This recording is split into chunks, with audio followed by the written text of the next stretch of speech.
News 24 Shivneri. सालाबादप्रमाणे याही वर्षी संत सावता महाराज देवस्थान आळेफाटा येथे मोठ्या आनंदात उत्साहात अखंड हरिनाम सप्ताहाचं आयोजन करण्यात आलं आहे. आपल्याबरोबर आयोजक आहेत, तर त्यांना विचारू की कशा प्रकारे नियोजन केलं आणि कीर्तने कोणाकोणाचे असणार आहे, कशा प्रकारे हरिनामाचा गजर होणार आहे. रामकृष्ण हरी. दरवर्षी सालाबादप्रमाणे आपल्या संत शिरोमणी सावता महाराज व संत नामदेव महाराज समाधी सोहळा व पुण्यतिथीनिमित्त या ठिकाणी अखंड हरिनाम सप्ताह या ठिकाणी होणार आहे. दरवर्षीप्रमाणे अतिशय सुंदर अशी कीर्तन सेवा याही वर्षी देण्यात येणार आहे. पहिलं जे कीर्तन आहे ते हरिभक्त परायण समाधान महाराज शर्मांचं होईल. बीडचे हे महाराज आपल्या सर्वांना परिचित आहेत की अतिशय सुंदर त्यांच्या वाणीतून प्रबोधन ते करत असतात. त्याचा सर्व भाविकांनी खरं तर लाभ घ्यावा. दुसरं जे कीर्तन आहे 6 तारखेला 6/8/2026 रोजी पोपट महाराज कासार खेडकर.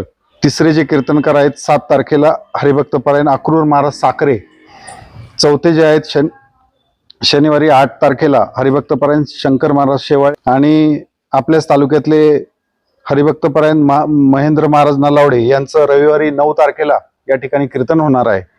तसेच आळंदीच्या ज्या हरिभक्त परायण वैष्णवी सरस्वती दिदी यांचं 10 तारखेला सोमवारी या ठिकाणी सुंदर असं कीर्तन होईल. त्यानंतर 11 तारखेला हरिभक्त परायण ज्ञानेश्वर महाराज माऊली वाबळे यांचं कीर्तन होणार आहे. त्यांचं खरं तर व्यसनमुक्ती आणि ह्या सगळ्या गोष्टींवर त्यांचं प्रबोधन असतं.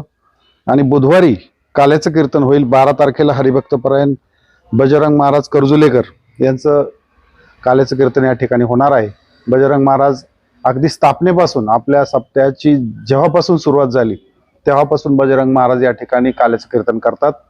ते महाराज या ठिकाणी कीर्तन करणार आहेत. अशी सगळ्यांची कीर्तन रूपी सेवा होणार आहे. तर आपण सर्वांनी या ठिकाणी यावं आणि दररोज कीर्तनानंतर या ठिकाणी हरिप्रसाद होणार आहे. याचा सर्व भक्त भाविकांनी लाभ घ्यावा.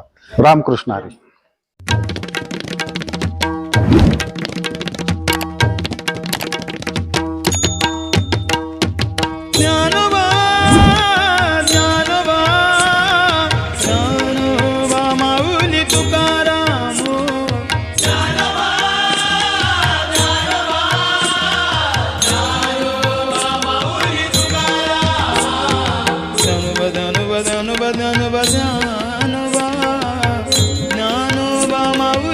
तुकाराम